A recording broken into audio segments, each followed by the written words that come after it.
약 2달 남짓 병원에 입원해 있던 적이 있었습니다.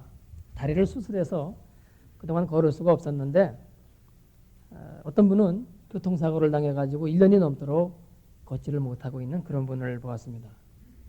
또 어떤 분은 위에 문제가 생겨서 음식을 전혀 먹지 못하고 영양주사로 그 생명이 유지되고 있는 그런 사람도 보았습니다. 또 뜻밖의 실수로 눈을 다쳐가지고 실명의 위기에 있는 그런 사람도 보았습니다. 그런데 그 사람들이 이것도 살아있는가 그렇게 말하면서 가끔씩 절망하는 모습을 또한 옆에서 볼 수 있었습니다. 그런데 여러분, 사람이 건강해서 움직이기만 하면 그것이 곧 살아있는 것입니까? 오늘의 본문 말씀은 과연 어떤 사람이 산 자이냐 하는 산 자와 죽은 자에 대한 말씀입니다. 선지자 에스겔에게 주의 권능이 임하고 성령으로 인해서 영의 눈이 열리니까 골짜기에 있는 많은 사람들이 마른 뼈로 보였습니다. 여러분, 오늘의 이 본문을 에스겔이 정말로 마른 뼈를 본 것이라고 생각하지 마십시오. 11절 말씀을 보면은 또 내게 이르시되 인자야 이 뼈들은 이스라엘 온 족속이라 그들이 이르기를 우리의 뼈들이 말랐고 우리의 소망이 없어졌으니 우리는 다 멸절되었다 하느니라 이렇게 기록되어 있습니다. 여러분, 뼈들이 말하는 것을 본 적이 있습니까?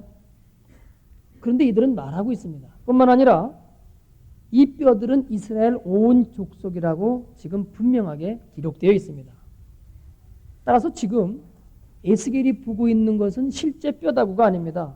살았다고는 하나 사실은 죽어있는 산송장 같은 이스라엘 사람들을 보고 있다는 의미에서의 마른 뼈입니다. 일제시대에 신사참배에 반대해서 옥고를 치렀던 안희숙 여사가 있습니다. 그분이 옥중생활을 기록한 죽으면 죽으리라고 하는 그런 책이 있습니다. 거기에 그런 기록이 나타납니다. 평양에 있는 여학교의 교사였는데 신사참배를 하지 않습니다. 억지로 시키는 과정 가운데에 학생들을 모두 신사가 있는 산으로 끌고 올라가서 그 맨 앞에 이 안희숙 선생을 세웁니다.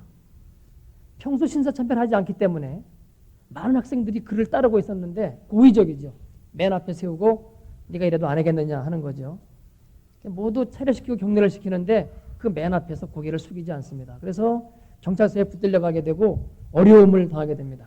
그래서 그가 도망해가지고선 한경도 산골로 전전하다가 다시 평양에 돌아옵니다. 근데 그가 평양에 딱 돌아왔을 때 마침 가득 실은 일본군을 실은 열차가 거기 정지해 있었고 만주로 향해 가는 그런 열차가 있었습니다. 거기서 막 환송식을 하고 막 만세를 부르고 그러고 있는데 이 안희숙 여사의 눈에 순간적으로 기차 안에 있는 모든 사람들이 다 송장으로 보이는 겁니다. 다 해골로 보이는 겁니다. 그래서 이상하게 생각하고 눈을 비비면서 왜 이게 지금 무슨 일인가 하면서 한참 눈을 비비고 보니까 그때 비로소 살아있는 본래의 모습으로 보이기 시작했습니다. 그때 그가 책에 이렇게 기록을 합니다. 왜 내게 저 살아있는 사람들이 전부 죽은 존재로 보였을까? 그러면서 쓰고 있는 내용이 하나님을 모르고 예수 그리스도를 모르고 영으로 죽어있는 이 심령들이 결국은 전쟁에 가서 다 죽을 때 그 영혼이 완전히 죽을 것을 하나님이 내게 보시게 하는구나. 그런 기록이 그 가운데 있습니다. 오늘의 본문은 그런 관점에서 에스겔이 살아있는 이스라엘 사람을 보면서 사실은 영적으로 죽어있는 그런 상태의 마른 뼈로 보았다라고 하는 사실입니다. 여러분, 오늘날은 도시화 사회입니다. 그리고 정보화 사회이고 대중화 사회입니다. 그래서 도시마다 사람들이 모여서 먹고 마시고 즐거워하며 정보를 교환하면서 각기 나름대로의 삶을 영위해 가고 있습니다. 그래서 시장이라든지 공연장이라든지 음식점이라든지 수많은 사람들이 모여서 먹고 꾸미고 채우고 늘려가면서 나로다 하면서 자기 자신을 드러내는 삶을 살고 있습니다. 그래서 겉으로는 살아있는 사람인데 그러나 속으로는 죽어있는 인생들이 이 땅에 얼마나 많이 있습니까?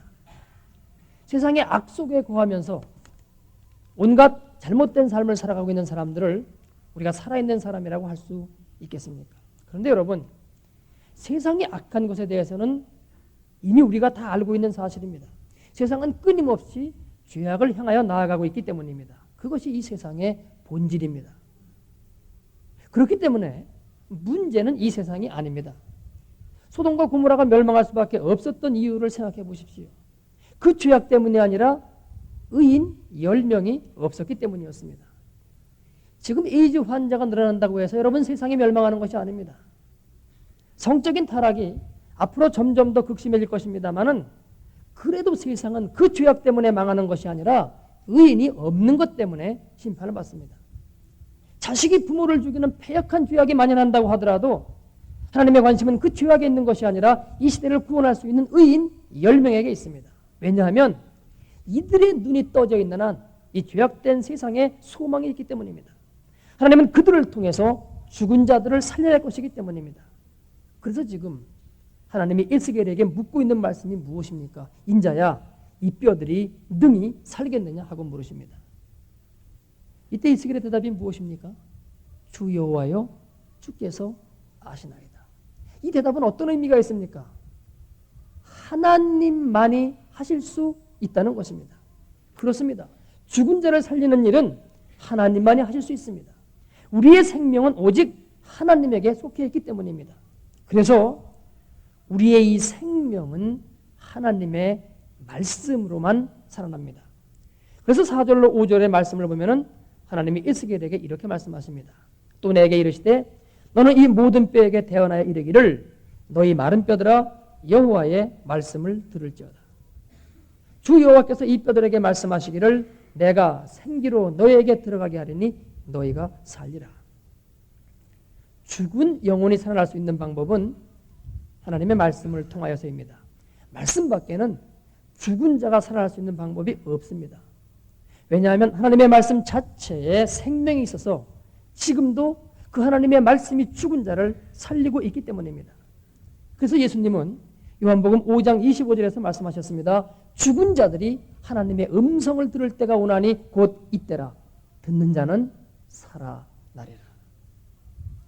그런데 오늘의 본문은 하나님이 이 세상 사람들을 향하여 하신 말씀이 아닙니다. 하나님을 안다고 하는, 하나님을 믿는다고 하는 이스라엘 백성들을 향하여 하신 말씀입니다. 하나님께서 이들을 보시면서 죽어있는 마른 뼈들이 모여있다고 하시니 이것이 어찌된 연유입니까? 우리는 그럼 과연 산자입니까? 에스겔 시대의 이스라엘 사람들도 그들 스스로는 살아있다고 생각했습니다. 하나님을 알고 있고 하나님을 믿고 있다고 생각했습니다. 그러나 하나님이 보시는 바로는 그들은 죽은 자였습니다. 우리가 참으로 산 자라면 하나님의 말씀이 지금 우리들에게 들려줘야 합니다. 과연 우리는 매일 하나님의 말씀 속에 거해 있습니까? 이 하나님의 말씀이 능력으로 우리에게 나타나고 있습니까? 그래서 이 말씀에 살아있음이 과연 우리들의 삶을 통하여 증거되고 있습니까? 아니면 우리도 역시 살아있다고는 하나 사실상은 죽어있는 마른 뼈에 불과합니까? 이 세상에 죽어있는 마른 뼈들은 하나님의 말씀이 들려져야만 살아납니다. 그래서 하나님은 우리에게 이 역할, 이 임무를 맡기셨습니다. 이 일은 세상 속에 마른 뼈로 있는 저 사람들의 문제가 아닙니다. 하나님의 말씀을 생명의 말씀으로 대언할 수 있는 우리들 의인 10명의 문제입니다. 그렇다면 우리는 왜, 무엇이 어째서, 우리가 어떻게 신앙생활을 하길래 하나님이 보시기에 마른 뼈가 되어 있습니까? 여기는 두 가지의 이유, 즉 두 부류의 책임이 있습니다. 한 부류는 말씀을 대언하는 저 같은 목사들의 문제입니다. 요즘 강단에서조차도 하나님의 말씀이 대언되기보다는 사람의 말이 흘러나오고 있다는 그런 소리가 들려오고 있는 점입니다. 이 어떤 연유입니까? 한국 기독교 100여 년의 역사 가운데에 지금 이 시대만큼 말씀의 홍수를 이루고 있던 시대가 없었습니다. 모든 교회와 그리고 여러 기독교 단체에서 시행되고 있는 각종 성경 공부, 수많은 부흥회, 서점마다 널려있는 기독교 서적들, 우리는 여러분 것을 다 읽을래야 읽을 수가 없습니다. 기독교 관련 세미나들, 심지어 라디오 한 대만 있어도 우리는 온종일 하나님의 말씀을 들을 수가 있습니다. 그런데 물이 넘쳐나는 홍수 가운데에 실제로 마실 물은 없는 것처럼 이 수많은 말씀의 홍수 가운데에 과연 죽은 자를 살리는 생명의 말씀은 어느 만큼이나 선포되고 있습니까? 수많은 설교가 있고 수많은 설교집이 있고 수많은 테이프가 있고 수많은 예화가 들려지고 있지만은 그러나 정작 하나님의 말씀이 살아서 능력 있게 선포되고 있습니까? 그래서 이와 같은 생명의 전달이 얼마나 되고 있습니까? 하나님께서는 너희는 나의 증인이 되라고 하시는데 가서 내 이 생명의 말씀을 태어나라고 하시는데 우리 자신에게 생명이 없으니 믿음이 없으니 영의 눈이 떠지지 않았으니 마른 뼈가 마른 뼈로 보이지 않고 그래서 말씀 자체는 생명의 말씀이지만 그 말씀으로 살아나라고 태어나여도 그 말씀의 능력이 나타나지 않고 있습니다. 또한 우리의 책임은 누구에게 있습니까? 바로 여러분들입니다.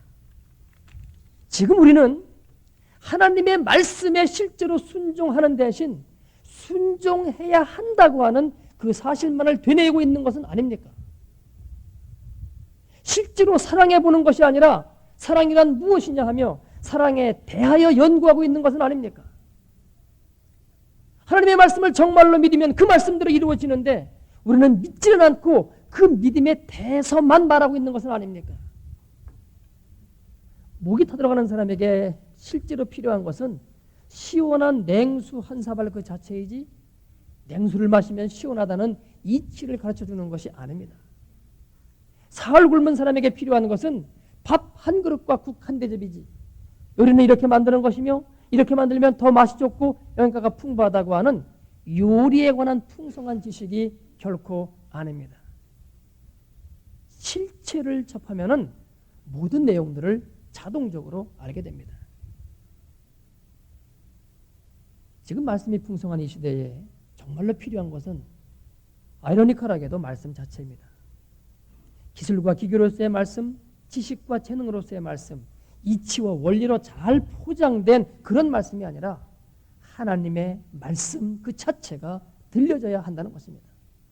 그리고 또 한 가지는 하나님의 말씀을 정말로 믿음으로 받아들이는 순수한 마음의 소유자가 있어야 합니다. 우리나라 초대교회 때에 최권능 목사님이라고 계셨습니다. 본명은 최봉석 목사님이신데 그분이 전하는 말씀이 하도 권능이 있어서 사람들이 다 그분을 최권능 목사님이라고 부르는 바람에 그만 그렇게 호칭상 이름이 바뀌어져 버렸습니다. 이분을 대표하는 그야말로 이분을 대언하는 구호가 한 가지 있습니다. 예수 천당입니다. 이분은 일제 때 평양성 거리를 새벽부터 밤늦게까지 예수 천당 하면서 전도하였던 분입니다. 신학교를 3번이나 낙제했습니다. 맨날 전도만 하는 바람에 공부할 틈이 없어가지고선 낙제했던 그런 분입니다. 졸업도 기가 막힌 방법을 했습니다. 도무지 공부로는 졸업할 수가 없으니까 또 낙제하고 나서 그날 졸업식 끝나고 난 다음에 교무실을 찾아갔다는 겁니다. 그때 교장 선생님이 마포 3열 외국인 목사님이었습니다. 교수님 기도하십시다. 그러니까 교수들이 다 기도할 수밖에요. 쭉 기도하면서 끝에 가서 이 부족한 것을 오늘 졸업하게 하시니 감사합니다. 그리고선 아멘 하고선 다 끝났습니다. 그리고 졸업장 달라는 겁니다. 그러니까 마포 3열 목사가 좀 우리말도 좀 제대로 못하는데 안 됩니다. 이 최조사는 공부가 안 돼서 안 됩니다. 그랬더니 그랬다는 겁니다. 선생님, 목사님 무슨 그런 믿음이 없는 말씀을 하십니까? 지금 금방 아멘 하시고 안 된다고 하니요. 그때 그 교장선생님의 뇌리에 퍼뜩 스쳐가는 게 있다는 겁니다. 이 학생은 달란트가 전도의 달란트다. 이 사람은 공부로는 100년에도 이건 졸업 못할 사람이다. 그럼 빨리 졸업시켜가지고 이건 전도시킬 사람이다. 딱 들어갔다는 얘기죠. 교수들을 모아놓고 설득했다는 겁니다. 이 사람 졸업장 줘야 된다. 이 사람 아무리 나이 사람은 실력으로 졸업할 사람. 근데 평양성과에서 수많은 사람을 매일 전도하고 있는데 빨리 졸업시켜서 이 사람은 전도시켜야 된다. 그렇게 졸업한 분입니다. 근데 여러분 그분이 새벽부터 밤까지 예수 선당서를 쩌렁쩌렁 울리면서 평양성을 댕겼는데 그래서 이 평양이 그분의 예수 천당 소리로 깨어나고 그 소리가 잠들면 그 평양성도 같이 잠들었다고 합니다. 아마 여러분들 가운데는 아이고 그건 옛날 그 시대의 전도 방법이지 지금은 어림없어 이렇게 생각할 분이 있을지 모르겠습니다. 그러나 아닙니다. 지금도 예수 천당 그 외침이 하나님의 함께 하시는 능력이 있는 믿음의 외침이라면 풍성함과 자만심 때문에 죽어있는 이 시대의 마른 뼈들이 지금도 그 외침 자체로서 살아나게 될 것을 저는 확신합니다. 왕시대를 막론하고 정말로 꼭 필요한 것은 말씀에 관한 어떤 무엇이 아닙니다. 말씀 그 자체입니다. 그런데 우리는 반대입니다. 말씀 자체에 대한 믿음의 능력은 없이 말씀에 대한 지식과 말씀의 그 기교와 그리고 내용물 대신 포장을 근사하게 하여 사람들 앞에 내어놓습니다. 그렇기 때문에 보기에는 좋습니다만은 먹어보면은 생명이 없습니다. 그래서 죽어있던 자들이 살아나지를 못합니다. 마른 뼈가 서로 연락되지를 못합니다. 그래서 세상 사람들은 여전히 마른 뼈로 존재합니다. 또 우리는 말씀을 말씀 그대로 받아들이지 않습니다. 이것은 하나님의 말씀이 이 말씀 그대로 이루어질 것이라고 하는 믿음이 없단 말입니다. 하나님의 말씀과 나의 생각은 다른 것입니다. 또 하나님의 말씀과 말씀에 대한 연구도 다른 것일 수 있습니다. 어떤 사람은 성경 공부 열심히 한 것을 말씀과 동일시합니다. 그래서 자신의 믿음이 좋다고 생각합니다. 그러나 그 공부 결과 그 말씀 자체에 대한 실제적인 살아있는 믿음을 갖지 못하겠다면, 그래서 그 말씀의 능력이 나타나고 있지 않다고 한다면 그것은 자기 공부요, 자기 연구요, 자기 지식이지 하나님의 말씀이 될 수는 없습니다. 제가 지금 설교를 하고 있지만은 이것이 그냥 그렇다는 이야기로 끝나버리고 만다면 이 말씀은 제게는 하나님의 살아있는 말씀이 될 수 없습니다. 이 말씀에 대한 그냥 올바른 지식일 뿐입니다. 따라서 하나님의 이 말씀을 정말로 믿음으로 붙들고 기도하는 가운데에 내 삶에 이 말씀이 그대로 이루어질 것이라고 그 실제로 그 사실이 믿어질 때만이 이 말씀은 말씀 자체로서 항상 살아있고 능력 있는 하나님의 말씀으로 내게 다가오는 것입니다. 그러므로 문제는 하나님의 말씀의 능력이 실제로 우리에게 있느냐 하는 것입니다. 이를 위해서 그 말씀을 붙들고 그 말씀이 내게 실제로 이루어지기를 기도하고 있느냐 하는 것입니다. 그래야지만이 말씀의 능력이 나타나기 때문입니다. 그때 비로소 이 말씀이 죽은 자들을 살려내게 되기 때문입니다. 여러분, 하나님의 말씀을 진실로 살아있는 능력의 말씀으로 소유하고 있는 사람에게는 이 세상에 어떤 것도 문제가 되지 않습니다. 그러나 이와 같은 말씀의 세계, 하나님의 가치관이 지배하는 이 세계를 모르는 사람은 육신의 편안함과 물질의 풍요함과 세상적인 행복의 가치를 두고 살아가는데, 만일 이런 것들에게 어떤 문제가 생기면 그만 기가 팍 꺾이고 맙니다. 마음속에 떨림이 옵니다. 그러나 하나님의 말씀에 붙들려 있는 사람은 이러한 것들을 초월합니다. 왜냐하면 보이는 이 세계가 하나님의 말씀 속에 있음을 알고 있기 때문입니다. 이 땅의 어려움과 곤란이 결코 하나님의 말씀을 꺾을 수 없음을 알고 있기 때문입니다. 지금도 살아 역사하신 하나님의 말씀이 이 난관과 역경을 다스려 나갈 것을 정말로 믿기 때문입니다. 사도 바울이 바로 이와 같은 삶을 살았던 사람입니다. 그래서 그는 빌립보서 4장 11절로 12절에서 자신의 삶을 이렇게 말했습니다. 내가 자족하기를 배웠노니 내가 비천에 처할 줄도 알고 풍부에 처할 줄도 알아. 모든 일에 배부르며 배고픔과 풍부와 궁핍에도 일체의 비결을 배웠노라. 있다고 교만하지 않는다는 이야기죠. 없다고 비굴할 것도 없다고 하는 이야기죠. 그것을 능히 다스리는 하나님이 나와 함께 하시기 때문에 그런 현상에 내가 좌우되지 않는다고 하는 것입니다. 여러분, 세상적인 기준으로 보면은 사도 바울처럼 지지리도 복받지 못한 사람이 없습니다. 그는 예수님을 믿는다고 하는 이 신앙 때문에 평생을 말할 수 없는 핍박과 고난 가운데에 살았습니다. 그가 이렇게 살지 않고 그냥 평범한 삶을 살려고 하였다면 그럴 수도 있었겠죠. 그러나 그는 스스로 자신이 택하여 이 길을 갔습니다. 하나님의 말씀에 붙들렸기 때문입니다. 그래서 죽은 영혼들을 살리는 이 일이 그에게는 너무나 귀했기 때문입니다. 그래서 그에게는 범인들에게서는 볼 수 없었던 놀라운 하늘나라에 대한 소망이 그 심령 속에 가득했습니다. 그렇기 때문에 그는 극한 어려움 가운데서도 기쁨이 있었습니다. 두려움도 없었고 마음의 떨림도 없었습니다. 늘 평안했습니다. 여러분, 이것이 기독교입니다. 이것이 예수 믿는 것입니다.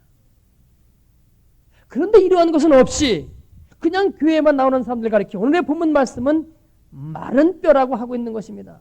그래서 하나님은 오늘 우리에게 말씀하십니다. 말씀 자체를 진실로 믿기만 하면 이러한 기쁨, 평안, 담대함, 능력이 다 주어지는데 어째서 말씀을 정말로 믿지 않고 마른 뼈로 살고 있느냐? 어째서 여전히 세상 근심 걱정 가운데 있느냐? 어째서 마른 뼈들을 살려내야 할 이 임무를 감당치 못하고 있느냐 하는 것입니다. 여러분이 진실로 살아나기를 원하신다면, 그래야 이 세상을 살리는 의인 10명의 역할을 감당하기를 원하신다면 말씀에 대한 게으름과 나태와 체면의 굴레를 벗어버리고 이제라도 하나님의 말씀을 말씀 자체로 믿고 이 말씀 속에 거하겠다고 하는 결단이 필요합니다. 에스겔은 하나님의 이 말씀이 그대로 이루어질 것을 조금도 의심치 않고 말씀 그대로 말씀 자체로 대언하였습니다. 그랬더니 과연 이 뼈 저 뼈가 움직이며 들어맞아서 서로 연락하여 살아나기 시작했습니다. 뼈에 힘줄이 생기고 살이 오르며 그 살 위에 가죽이 덮여서 살아났습니다. 그런데 한 가지가 부족합니다. 그것은 생기입니다. 그러자 하나님은 에스겔에게 다시금 생기를 향하여 태어나라고 하셨고, 그가 그대로 이루어질 줄 믿고 순종하여 그대로 태어났을 때에 생기가 곧 그들에게 들어가서 그들이 살아 일어나 극히 큰 군대가 되었습니다. 여러분, 여기에서의 생기는 지금 우리가 살고 있는 신약적인 용어로는 성령입니다. 말씀으로 죽어 있던 사람들이 살아납니다. 이것은 하나님의 말씀이 들려지는 현상으로 나타납니다. 그런데 여기에 성령님의 인치심이 없으면 아직도 갈등이 있습니다. 말씀의 가치관을 따라가지만은 때로는 세상의 가치관을 따라가고 싶습니다. 말씀을 따를 때는 기쁨이 있다가도 세상을 바라보며 염려할 때는 다시금 무거운 마음이 그를 짓누릅니다. 하나님의 말씀이 주고 있는 모든 사람에게 필요한 걸 알아서 태어나지만은 힘이 없습니다. 바로 이것이 말씀을 통하여서는 살아났으되 아직 성령의 함께 하신 가운데는 온전히 들어가지 못한 우리들의 모습입니다. 그래서 우리는 완전히 죽어있는 마른 뼈가 아니라 오늘의 본문 말씀이 말하고 있듯이 살아있으나 사실상은 죽어있는 것 같은 그러한 마른 뼈들입니다. 그래서 우리에게는 생명이 있습니다. 다만 제 몸 가누기조차도 힘든 어린아이일 뿐입니다. 생명이 있긴 있대 충분히 재구실을 하지 못합니다. 그렇기 때문에 다른 마른 뼈들을 살릴 수 있는 능력이 없습니다. 그렇다면 지금 우리에게 필요한 것은 무엇입니까? 우리가 그분의 뜻을 따라 말씀의 인도하심과 성령의 지배하심을 받으려 할 때에 우리에게는 두 가지의 사건이 동시에 일어납니다. 한 가지는 이 땅이 주는 것과는 전혀 다른 평안, 감사, 기쁨, 소망, 사랑, 화평 이런 것들이 주어집니다. 그래서 우리에게 정말로 생기가 살아납니다. 그래서 또 한 가지의 것은 이와는 반대의 것입니다. 시험이 찾아옵니다. 그래서 우리를 곤경과 어려움 가운데 처하게끔 합니다. 예수님이 요단강에서 세례를 받은 후에 성령 충만함을 받고 성령의 인도함을 받습니다. 그때 그분이 도달한 곳이 어디입니까? 아름다운 정원도 아니었고 편히 쉴 수 있는 호텔도 아니었고 기분 좋은 음식점도 아니었고 설교하기 위한 성전도 아니었습니다. 그분은 인적이 없는 광야의 굶주림 가운데 놓였습니다. 뿐만 아니라 거기에서 마귀에게 시험도 받았다고 성경은 기록하고 있습니다. 이 모든 것이 성령이 인도한 결과였습니다. 우리도 마찬가지입니다. 예수를 믿고 우리의 마음 가운데 성령님이 들어온 것을 믿었는데 일이 잘 풀려지는 것만은 아닙니다. 오히려 일이 더 잘 안 풀릴 수도 있고 인간관계도 악화될 수가 있습니다. 그러면서 여러 가지 시험이 닥쳐옵니다. 그러면 우리는 성령이 함께 하시는 것에 대해서 의구심이 일어납니다. 정말 내가 하나님의 자녀가 된 것인가? 정말 성령께서 나와 함께 하시는가? 하나님이 우리를 이와 같은 시험에 놓아두시는 이유가 무엇입니까? 우리 자신을 위해서입니다. 모든 것을 놓으라는 겁니다. 그래서 정말로 나만 의지해 보라는 것입니다. 그래서 정말 내가 너의 주인인 것을 너 스스로 확인해 보라는 것입니다. 인간관계에 어려움이 있을 때 이제는 더 이상 인간적인 대응을 하지 말고 내 앞에 서보라는 것입니다. 그래서 내가 그 문제를 푸나 풀지 않나 한번 보라는 것입니다. 경제적인 문제, 그게 과연 내 손 안에 있는지 없는지 내가 한번 확인해 보라는 것입니다. 그래서 우리의 믿음을 확증시켜 주기 위해서 하나님 우리에게 어려움과 시험을 주십니다. 그러므로 이처럼 주님의 뜻을 따라 성령의 인도함을 받고자 하는 사람에게는 반드시 전쟁이 벌어집니다. 그리고 이 전쟁은 우리의 마음속입니다. 그리고 이 전쟁의 특징은 피해가려고 하면 진다고 하는 사실입니다. 그러므로 반드시 치루어야 할 전쟁이고 이겨야만 할 전쟁입니다. 우리 모든 믿음의 선배들이 다 이 전쟁을 치루었고 또한 승리했습니다. 그래서 이들을 통해서 그 시대에 마른 뼈들이 살아났습니다. 지금 이 시대에 우리들의 문제가 무엇입니까? 이 전쟁을 피하려고 하는 데 있습니다. 담대하게 믿음의 선한 싸움을 싸우려고 하지 않습니다. 그러면서 편안히 안주하려고만 합니다. 그러나 전쟁에서 승리하지 못하는 한은 절대로 평안은 있을 수가 없습니다. 목회자들조차도 이 전쟁은 반드시 치러야 한다는 사실을 모르고 편안히 안주하려고만 합니다. 그러면 멀리 볼 것도 없습니다. 30년 뒤에 한국교회는 작금의 소국교회처럼 되고 말 것입니다. 오늘의 본문 말씀 속에서 생기가 그 마른 뼈에 들어갔을 때에 큰 군대가 되었다고 하는 점을 주목하십시오. 하나님은 우리를 선한 싸움의 군사로 뽑으셨습니다. 그러면서 이 세상에 죽어 있는 마른 뼈들을 살려내라고 하십니다. 그리고 그것은 오직 말씀과 성령으로만 가능하다고 하십니다. 그리고 방법은 기도에 있습니다.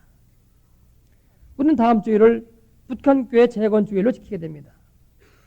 그럼 한국의 교계가 통일되고 난 다음에 북한의 교회를 재건할 때에 교파와 교단별로 하지 말고 이걸 떠나서 하나의 교회를 만들자고 결의를 했습니다. 그래서 교파 교단을 떠나가지고선 해방 이전에 북한에 있던 모든 교회를 다 조사했고 그 교회를 국내에 있는 한 교회가 하나씩 재건하기로 그렇게 결의를 했습니다. 그런 가운데 우리 교회는 황해남도 과일군에 있는 신촌교회를 재건하는 것으로 그렇게 결정되었습니다. 그래서 우리는 매해 북한교회 재건주일에 헌금을 해가지고 그 헌금을 적립해 두었다가 통일이 되면은 우리가 이 신촌교회를 재건하게 되는 것입니다. 그러나 여러분, 북한의 교회를 살리는 데 있어서 정말로 필요한 것은 사실은 돈이 아닙니다. 어쩌면 그것은 죽어 있는 마른 뼈들이 오늘 본문에서처럼 서로 연락하고 상합해가지고선 하나의 몸을 이루는 그런 상황이라고 볼 수가 있습니다. 그러나 거기에 생기가 불어넣어지는 사건, 그래서 여러분 북한교회에 하나님의 성령의 역사가 나타나는 사건은 재물 이전에 먼저 우리의 가슴 속에 그들을 향한 뜨거운 열정이 있어야 됩니다. 그래서 하나님의 말씀이 우리 속에 살아있어서 하나님의 생기가 우리를 통해서 그들에게 나아갈 수가 있어야 됩니다. 지금도 휴전선 비무장지대에 들어가면은 6.25 때 전산분들의 뼈가 이 골짜기 저 골짜기에 널려 있을 것입니다. 만약 우리가 하나님의 말씀을 붙들고 성령 충만한 가운데 들어가지 못한다면은 하나님이 보시기에 그 뼈나 우리나 다를 것이 무엇이 있겠습니까? 그들이 정말로 죽어 있는 마른 뼈라면 우리는 오늘의 본문처럼 육신이 살아있는 마른 뼈일 뿐입니다. 이미 우리는 말씀을 믿음으로 생명은 들어왔습니다. 그러나 말씀 자체의 능력은 아직 덧입지 못하고 있습니다. 그러므로 하나님은 오늘 우리에게 명하십니다. 성령의 충만함을 받으라. 그래야 이 세상의 마른 뼈들에게 생기를 주어 일어나게 하라. 그러기 위해서 하나님의 말씀을 붙들고 기도하라. 하나님은 지금 이 시대 이민족을 바라보시면서 우리들에게 동일한 질문을 하고 계십니다. 이 뼈들이 능히 살겠느냐? 여호와여 주께서 하시나이다. 그래, 이들을 살리는 능력이 내게 있다. 너는 이들을 향하여 내 생명의 말씀을 대언하라. 그래서 이 생명의 말씀의 능력이 네 곳이 되게 하라. 거기가 바로 네가 설 자리이다. 하나님은 성령의 생명의 열기가 부산만이 아닌 북한에도 퍼져나가는 우리 광안교회가 되기를 원하고 계십니다.